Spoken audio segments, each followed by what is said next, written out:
Surat city light સ્થિત science સેન્ટરમાં સુરત પોલીસની 2 દિવસીય ક્રાઇમ કોન્ફરન્સનું આયોજન થયું છે। કોન્ફરન્સની અધ્યક્ષતા શહેરના પોલીસ કમિશનર કરી રહ્યા છે। શહેર પોલીસ વિભાગના તમામ ઉચ્ચ અધિકારીઓ, પીઆઈ, પીએસઆઈ અને કોન્સ્ટેબલ્સ હાજર રહ્યા। કોન્ફરન્સમાં artificial intelligence, drone camera, cyber ક્રાઇમને અટકાવવાના ઉપાય અને ગુસ્સી ટોક જેવા ગુનાઓ પર ભાર મૂકતા પ્રેઝન્ટેશન રજૂ કરવામાં આવ્યા।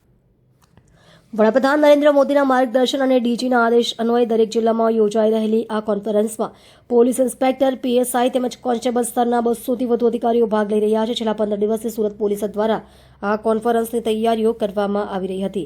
કોન્ફરન્સ દરમિયાન શહેરની સુરક્ષા અને સલામતીને વધુ મજબૂત બનાવવા માટે વિવિધ મુદ્દે વિસ્તૃત ચિંતન મનન કરવામાં આવ્યું હતું। ખાસ કરીને ટેકનોલોજીના માધ્યમથી થતા ગુનાઓ પર નિયંત્રણ મેળવવા પર ભાર મૂકવામાં આવ્યો હતો। આ માટે આર્ટિફિશિયલ ઇન્ટેલિજન્સનો વધુમાં વધુ ઉપયોગ કરવા, સાયબર ક્રાઇમની ઘટનાઓને ડામવા, ગુસ્સી ટોક જેવા સોશિયલ મીડિયા માધ્યમથી થતા ગુનાઓ પર નિયંત્રણ મેળવવા અને ડ્રોન કેમેરાનો વ્યાપક ઉપયોગ કરવા જેવા મુદ્દે વિશેષ પ્રેઝન્ટેશન તૈયાર કરવામાં આવ્યું હતું। આ તમામ તૈયારીઓના ભાગરૂપે આજે ક્રાઇમ કોન્ફરન્સમાં આ પ્રેઝન્ટેશન રજૂ કરવામાં આવ્યું હતું। 2 દિવસ ચાલનારી આ કોન્ફરન્સમાં શહેરમાં વધતા ગુનાઓ અને તેના નિવારણ માટે કયા સુધારા વધારા કરવા તે અંગે વ્યૂહરચના ઘડવામાં આવશે।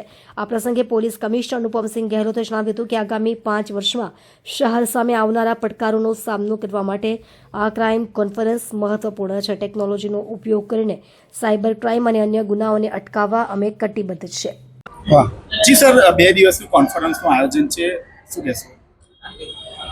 માનनीय प्रधानमंत्री साहब ने जो डीजी कॉन्फ्रेंस थाय छे आमा प्रधानमंत्री साहब ने सूचना હતી जो है कि आज रीते पैटर्न पर બધા તમામ जो जिल्लाओं में भी કરવામાં આવે जो है અને ડીજી સાહેબ ने सूचना પછી આજે અને કાલે 2 દિવસના પોલીસ કોન્ફરન્સ जो है સુરત શહેર પોલીસ માટે રાખવામાં આવેલા છે, જેમાં અમારા તમામ લોકો 200 ના આસપાસ અમારા અધિકારીઓ, અમારા કોન્સ્ટેબલ્સ અને जो પીએસઆઈ વગેરે બધા અને સિનિયર અધિકારીઓ હાજર રહેશે અને અમે લોકો જો આવનાર સમયમાં જો સુરત માટે શું શું ચેલેન્જીસ છે અને આમાં કઈ કઈ રીતે અમારા જો ફ્યુચર જો પ્લાનિંગ રહેશે પોલીસિંગમાં, જેથી સુરતને વધુ સારી રીતે સિક્યોર રાખી શકીએ।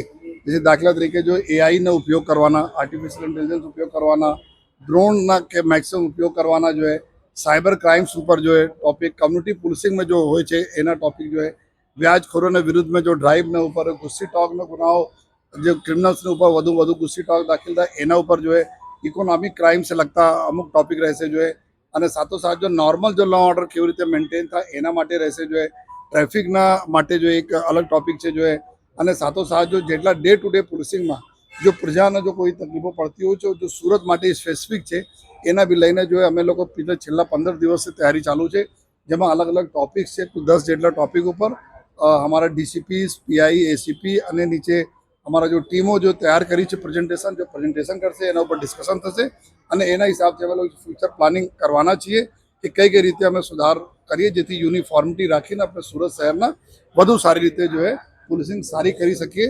આ દિશામાં આજ 2 દિવસના કોન્ફરન્સ છે, જેમાં તમામ ચીજો પર જો ચિંતન મનન થશે અને એના પછી જો એના ઉપર જો એક્શન લેવામાં આવશે।